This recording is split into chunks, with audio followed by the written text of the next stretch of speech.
नमस्कार, आप सुन रहे हैं किताबों का सफ़र विद शशि शायर। आज के एपिसोड में डॉक्टर एपीजे अब्दुल कलाम की आत्मकथा अग्नि की उड़ान का अध्याय 3। रेल के डिब्बे की खिड़की से मैंने देश का देहाती रूप देखा जो पहले नहीं देखा था। धान के खेतों में सफ़ेद धोती और पगड़ी लगाए हुए खेतों में काम कर रहे लोग तथा चमकीले रंग बिखेरती महिलाओं को देखकर ऐसा लगता था जैसे यह कोई सुंदर पेंटिंग हो। मैं खिड़की से चिपक कर बैठा हुआ था। ज़्यादातर जगहों पर लोग किसी न किसी काम में लगे दिखाई पड़े, जिसमें एक तरह की लय और शांति थी। जानवर चरा रहे पुरुष, कुओं से पानी खींचकर ले जाती महिलाएं, कभी कभार कोई बच्चा नजर आ जाता और ट्रेन की ओर हाथ हिलाता पीछे छूट जाता। यह बहुत ही विस्मयकारी है कि जब कोई उत्तर की ओर बढ़ता है तो भूभाग में कैसा परिवर्तन होता जाता है। गंगा नदी के इस समृद्ध एवं उपजाऊ मैदानी इलाके तथा इसकी कई सहायक नदियों ने अनेक हमले, हलचल और परिवर्तन देखे हैं। ईसा से करीब 1500 साल पूर्व उत्तर पश्चिम से आगे तक गुजरने वाली पहाड़ी क्षेत्रों में गोरी चमड़ी वाली आर्य जाति के लोग फैल चुके थे। 10वीं शताब्दी में मुसलमान आए, जो बाद में स्थानीय लोगों के साथ घुल मिल गए और इस देश का अभिन्न हिस्सा बन गए। एक साम्राज्य से दूसरे साम्राज्य का रास्ता बनता गया। धार्मिक जीतों का सिलसिला जारी रहा। इस वक्त तक भी कर्क रेखा के दक्षिण में विंध्य एवं सतपुड़ा की पहाड़ियों की श्रृंखला के कारण भारत का बड़ा हिस्सा इनसे पूरी तरह सुरक्षित बचा हुआ था। इसके साथ ही नर्मदा, ताप्ती, गोदावरी और कृष्णा नदियों का जाल इस तरह बुना हुआ था कि इससे भारतीय भूभाग के एक बड़े हिस्से की पूरी सुरक्षा रहती थी। वैज्ञानिक प्रगति के कारण ही इन सब भौगोलिक बाधाओं को पार करते हुए रेल ने मुझे दिल्ली पहुंचाया। मैं एक हफ्ते महान सूफी संत हजरत निजामुद्दीन के इस शहर दिल्ली में रुका और DTD&P एयर में इंटरव्यू दिया। मेरा इंटरव्यू काफ़ी अच्छा हुआ था। पूछे गए सारे प्रश्न आम थे। ऐसा कोई भी सवाल नहीं था जो मेरी योग्यता को चुनौती देने वाला हो। इसके बाद वायुसेना चयन बोर्ड में दूसरा इंटरव्यू देने के लिए मैं देहरादून रवाना हो गया। इस चयन बोर्ड में बुद्धि के बजाय व्यक्तित्व पर ज़्यादा जोर था। शायद वे स्पष्ट तौर पर शारीरिक योग्यता को ही देख रहे थे। भीतर की उत्तेजना के बाद भी मैं शांत दिख रहा था, दृढ़ संकल्प था, लेकिन साथ ही चिंतित भी। मन में विश्वास होते हुए भी तनाव था। वायुसेना के लिए 25 में से जिन 8 उम्मीदवारों का कमीशन अधिकारी के लिए चयन हुआ, उसमें मैं 9वें नंबर पर ही आकर अटक गया। इसे लेकर मेरे भीतर एक गहरी हूक सी उठी। किंग कर्तव्य विमूढ़ सा हो गया मैं। मुझे यह समझने में थोड़ा वक्त लगा कि वायुसेना में नौकरी पाने का अवसर जो मेरे हाथों के करीब ही था आकर निकल गया। मैं चयन बोर्ड से बाहर आ गया और एक चट्टान के किनारे पर खड़ा हो गया। नीचे एक झील थी जिसमें ऊंचाई से एक झरना गिर रहा था। कभी झील झिलमिलाती, कभी झरना स्थिर दिखता। मुझे पता था कि आने वाले दिन काफ़ी मुश्किल भरे होंगे। ऐसे कई सवाल थे जो जवाब चाहते थे। ऊहापोह में उलझा मैं ऋषिकेश आ गया। मैंने गंगा में स्नान किया और इसकी शुद्धता का आनंद लिया। इसके बाद मैं छोटी सी पहाड़ी पर बने शिवानंद आश्रम में गया। जब मैंने आश्रम में प्रवेश किया तो मुझे तीव्र कंपन महसूस हुए। मैंने देखा कि चारों ओर बड़ी संख्या में साधु समाधि लगाए बैठे हैं। मैंने पढ़ा था कि साधु आत्मिक व्यक्ति होते हैं, वे व्यक्ति जो अपने अंतर ज्ञान से ही सब कुछ जान लेते हैं। अपने उदासी के क्षणों में ही मैं उन सवालों का जवाब खोजने चला जो मुझे परेशान किए हुए थे। मैं स्वामी शिवानंद से मिला। बिल्कुल भगवान बुद्ध की तरह दिखने वाले वह श्वेत धवल धोती और पैरों में खड़ाऊ पहने हुए थे। मैं उनकी अत्यंत सम्मोहक एकदम बच्चे जैसी मुस्कान और कृपालु भाव देखकर दंग रह गया। मैंने स्वामी जी को अपना परिचय दिया। मेरे मुस्लिम नाम की उनमें जरा भी प्रक्रिया नहीं हुई। मैं और आगे कुछ बोल पाता इससे पहले ही उन्होंने मेरी उदासी का कारण पूछ लिया। उन्होंने कहा, यह मत पूछना कि मैंने यह कैसे जाना कि तुम उदास हो। और फिर मैंने उनसे यह नहीं पूछा।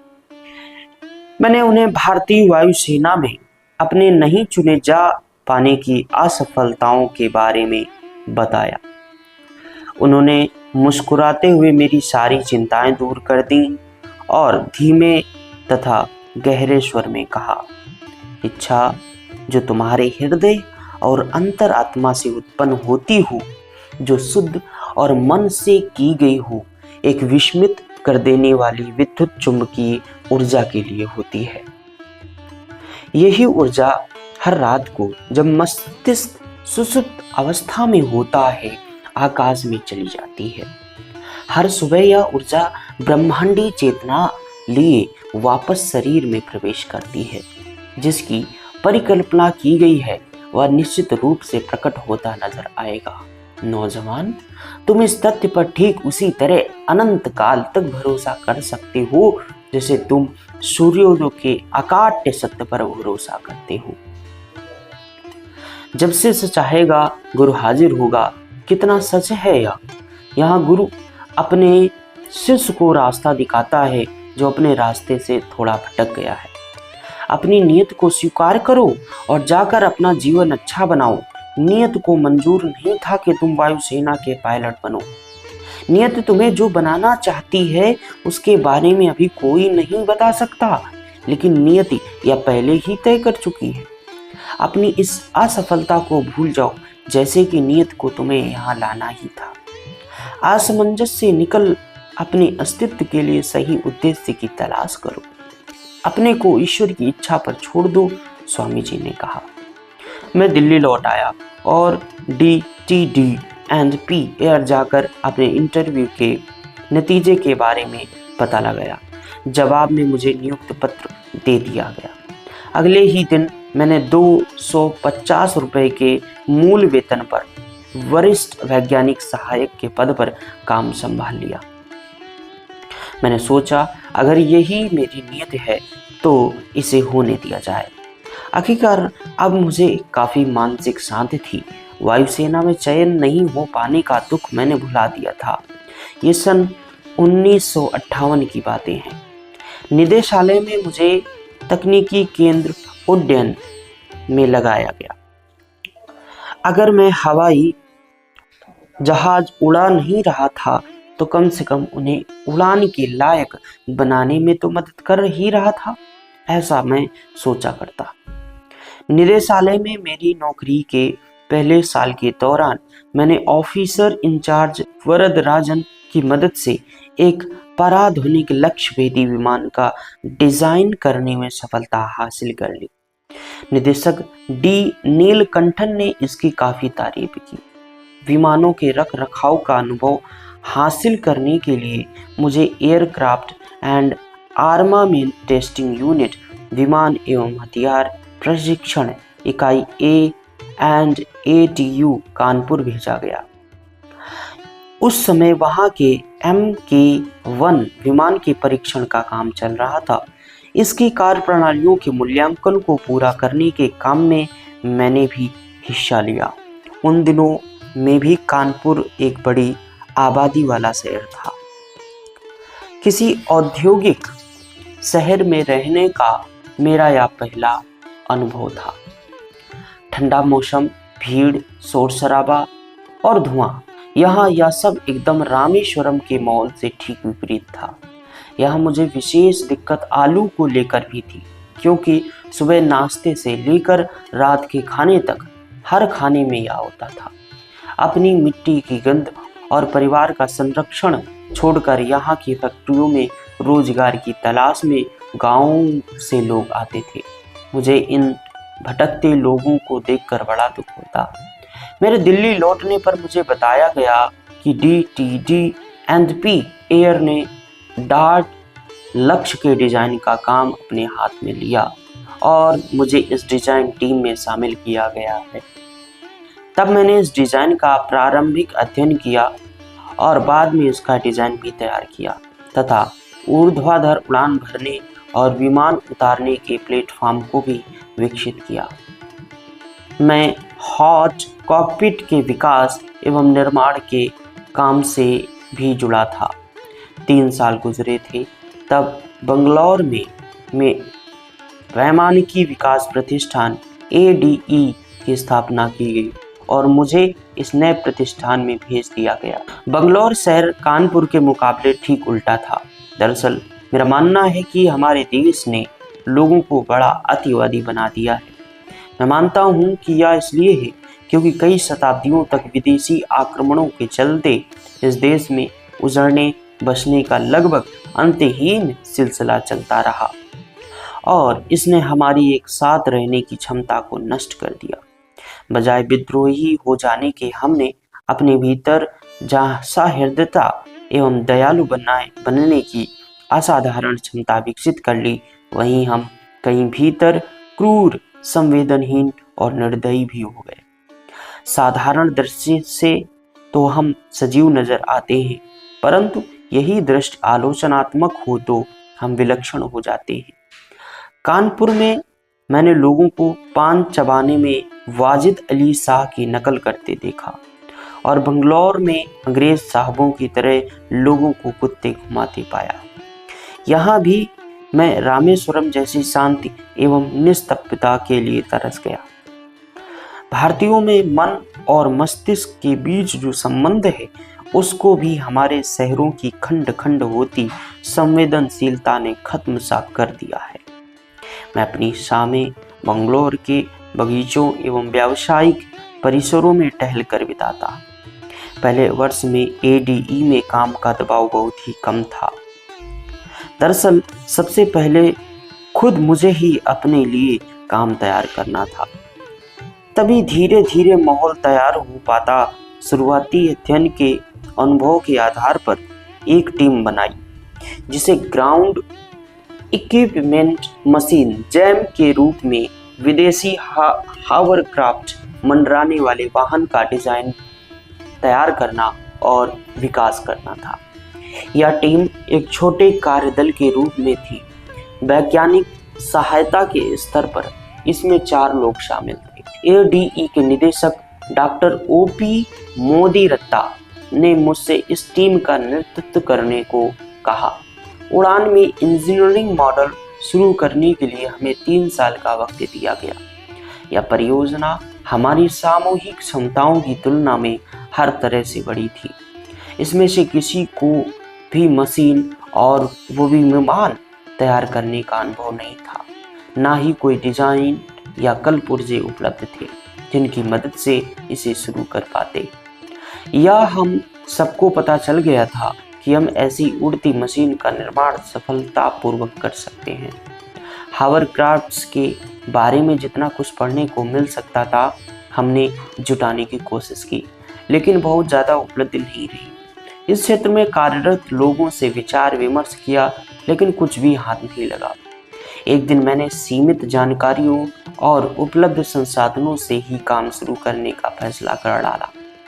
पंखों रहित हल्का और तीव्र मशीन वाला वाहन तैयार करने के इस उत्साहजनक उद्यम ने मेरे दिमाग की खिड़कियां खोल दी। मुझे जल्दी ही हावरक्राफ्ट का एयरक्राफ्ट के बीच कम से कम एक लाक्षणिक गुण दिख गया।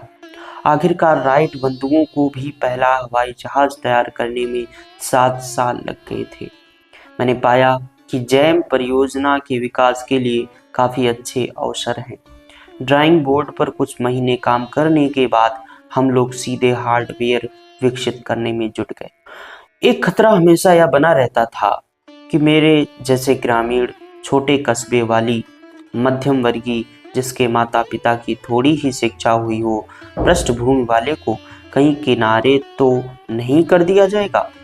और अस्तित्व बचाने के लिए तब तक संघर्ष करना पड़ेगा जब तक उचित परिस्थितियां पैदा ना हो। मैंने ठान लिया कि मुझे अपने लिए अवसर खुद तैयार करने होंगे।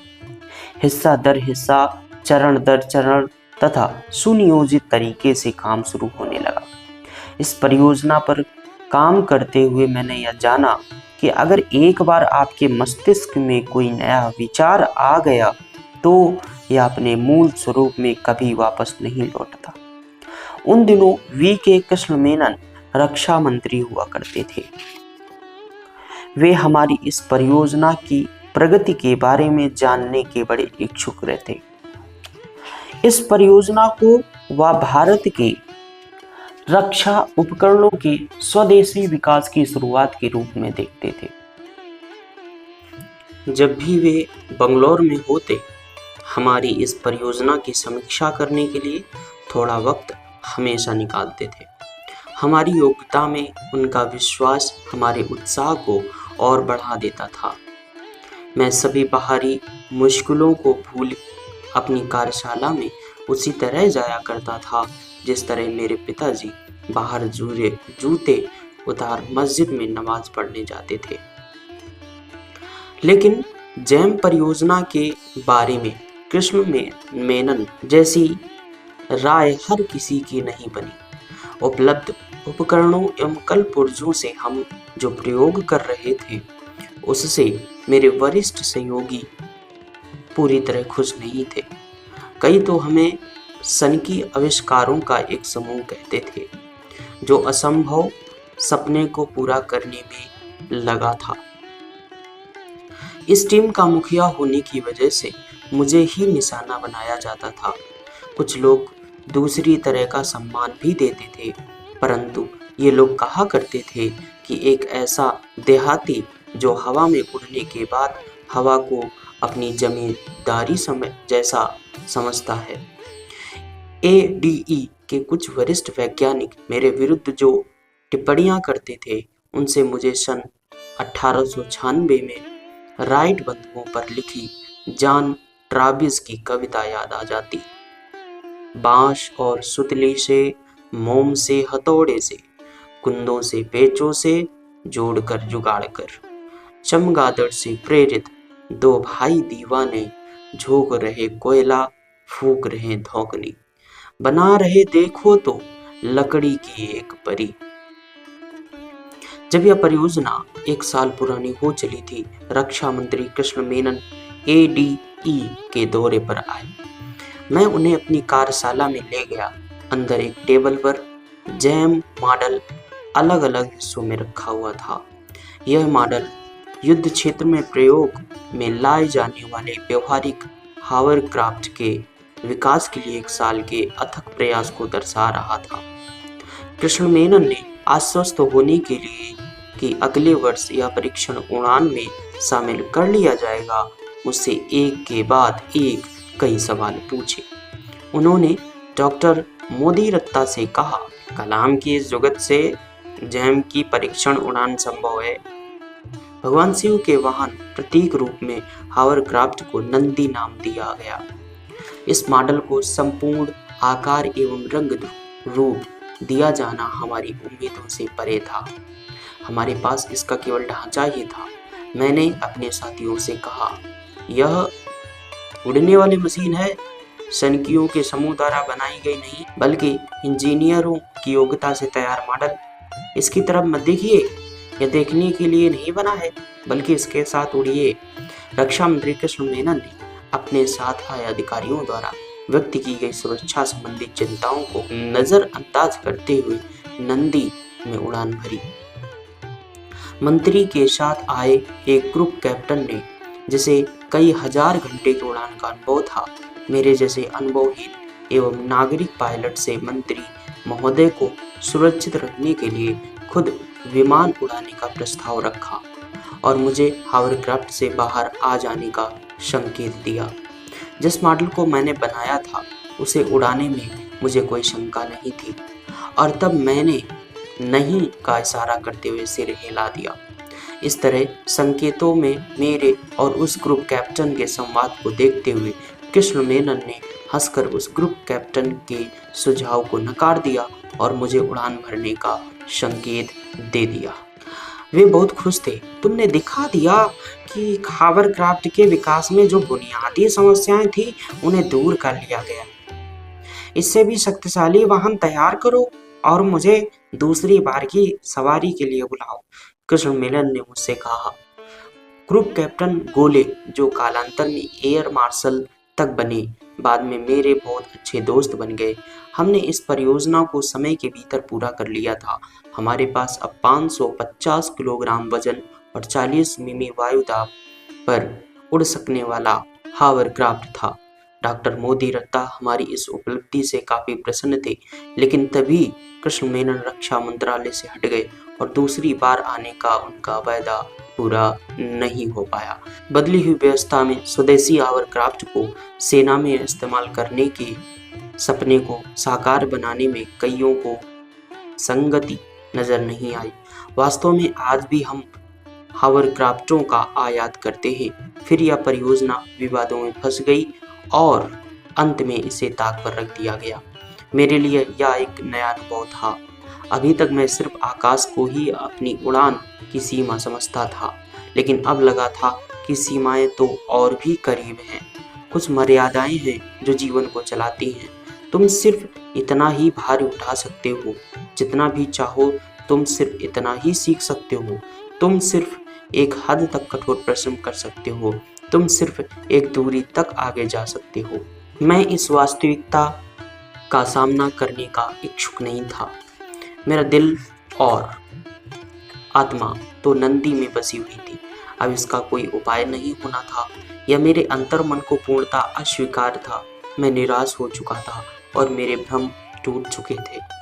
उलझनों और अनिश्चितता के इस दौर में मुझमें मेरे बचपन की यादें लौट आई थी और उन यादों में मैंने अब नए अर्थ खोजने शुरू किए। पक्षी शास्त्री कहा करते थे, सत्य की तलाश करो और सत्य ही तुम्हें रास्ता दिखाएगा। जैसा कि बाइबल में कहा गया, मांगो तुम्हें मिलेगा। यह सब तुरंत ही नहीं हो जाता, लेकिन फिर भी यह हुआ। एक दिन डॉक्टर मोदी रत्ता ने मुझे बुलाया और हावरक्राफ्ट के बारे में पूछताछ की। जब उन्हें बताया गया कि यह उड़ान भरने के लिए पूरी तरह सक्षम है, तो उन्होंने मुझे अगले दिन एक विशिष्ट व्यक्ति के समक्ष इसका प्रदर्शन करने को कहा।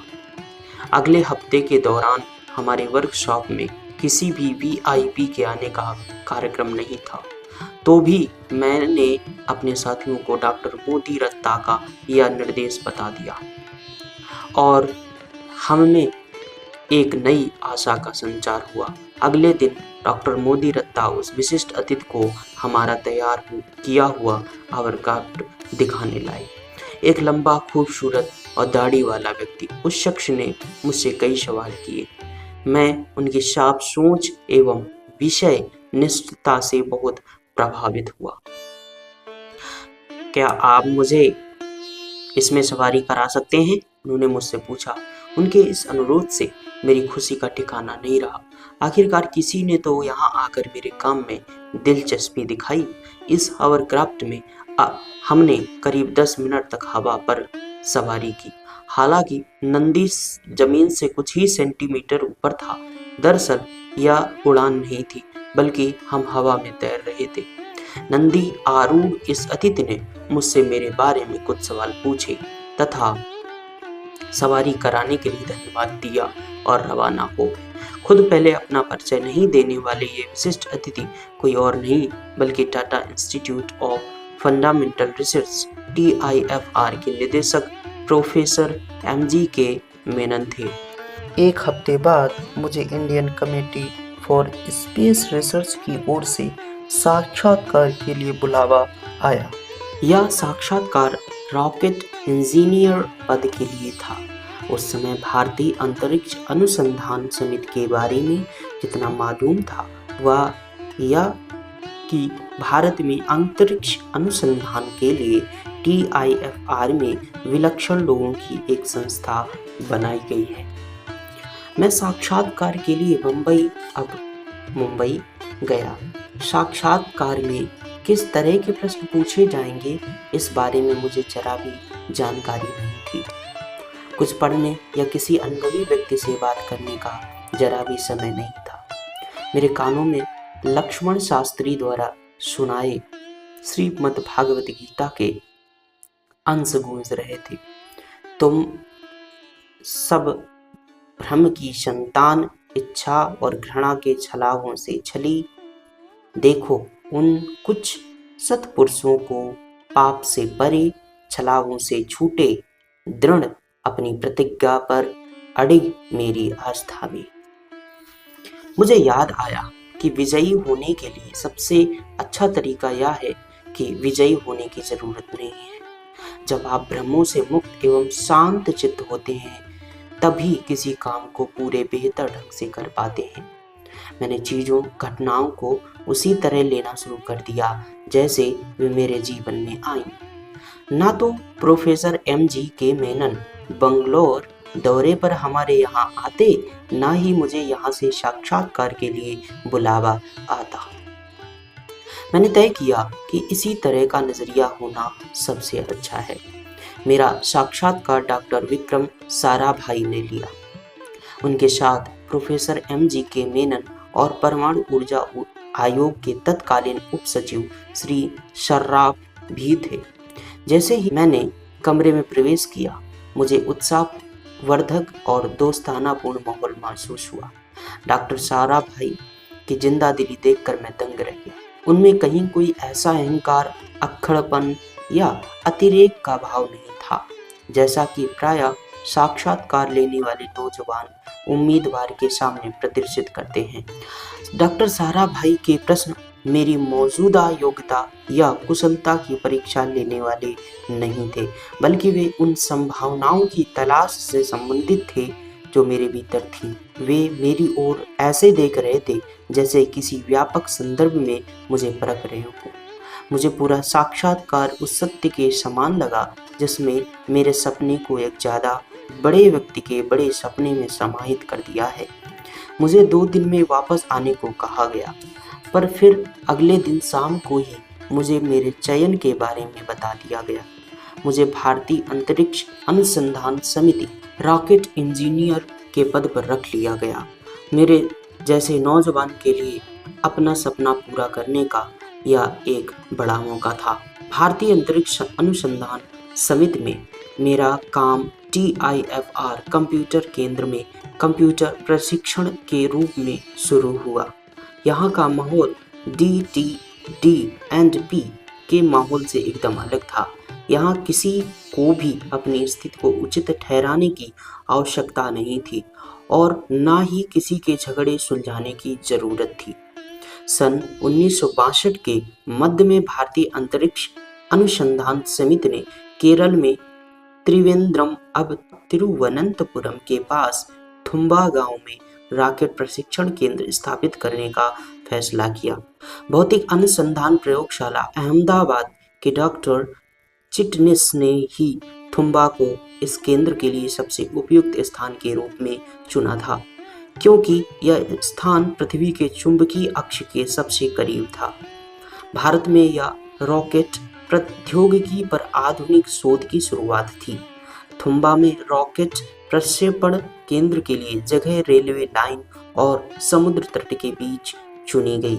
करीब 2.5 किलोमीटर और 600 एकड़ क्षेत्रफल का इलाका इसके लिए लिया गया था। इस इलाके में एक बड़ा चर्च भी पड़ता था जिसकी जमीन इसी काम के लिए अधिग्रहित होनी थी। निजी भूमि का अधिग्रहण करना बहुत ही मुश्किल और काफी समय ले लेने वाला काम होता है, खास तौर से केरल जैसे घनी आबादी वाले इलाके में तो और भी ज्यादा मुश्किल होती है। इसके अलावा धार्मिक महत्व वाले स्थान के अधिग्रहण का मामला और नाजुक हो जाता है। त्रिवेंद्रम के तत्कालीन कलेक्टर के माधवन नायर ने इस काम को बहुत ही युक्तिपूर्ण, शांतिपूर्ण तथा एक अभियान के रूप में किया था। इस काम में उन्हें त्रिवेंद्रम के बिशप फादर डॉक्टर डेरिरा का बहुत ही सहयोग और आशीर्वाद मिला। केंद्रीय सार्वजनिक निर्माण विभाग CPWD के एग्जीक्यूटिव इंजीनियर RD जान ने पूरे इलाके को जल्दी ही हस्तांतरित कर दिया। सेंट मैरी मैगडेलेन चर्च में थुम्बा अंतरिक्ष केंद्र का पहला दफ्तर खुला।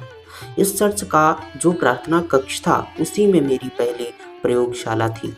बिशप के कमरे को मैंने डिजाइन एवं ड्राइंग के काम का दफ्तर बनाया। आज भी वहाँ चर्च का अपना प्रभा मंडल कायम है और इस समय उसमें इंडियन स्पेस म्यूजियम बना दिया गया है। इसके बाद शीघ्र ही मुझे रॉकेट प्रक्षेपण की तकनीकियों का प्रशिक्षण लेने के लिए अमेरिका में national aeronautics and space administration यानी नासा में भेज दिया गया। यह प्रशिक्षण 6 महीने का था। विदेश जाने से पहले मैंने रामेश्वरम जाने के लिए थोड़ा सा समय लिया। मुझे विदेश जाने का मौका मिलने की खबर सुनकर पिताजी बहुत खुश हुए। वे मुझे विशेष नमाज के लिए मस्जिद ले गए।